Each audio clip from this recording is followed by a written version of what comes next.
Welcome to The Systems Thinker, a video series to help you know the whole, focus on the constraint and reach your goal. We so often get confused about what we mean when we ask what our goal is and how that's different from our mission.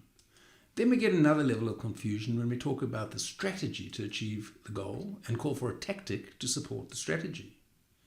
No less an authority than the great Confucius had this to say about the importance of getting language correct. If names cannot be correct, then language is not in accordance with the truth of things. And if language is not in accordance with the truth of things, affairs cannot be carried on to success. It is a fundamental part of the CEO's role to develop a strategy such that his or her team is capable of achieving the mission set by the governing body or owner in consultation with the CEO. We can define the key goals as 3 or 4 goals set for each and every manager by his or her manager. They specify the state to which the subordinate manager should have brought his or her area of accountability within the time horizon defined by the longest time span established for the role in question.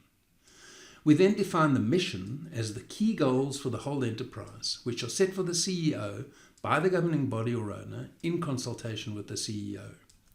We can define strategy as the method of operation chosen by a manager as the best way to achieve his or her key goals. The strategy sets the overall context within which assignments are given to subordinates and must be made clear to those subordinates.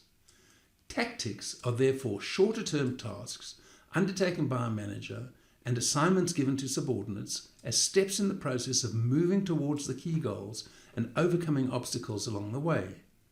It pays to think about precisely goals, mission, strategy, and tactics if you want everyone to pull together toward achieving a sustainable competitive advantage.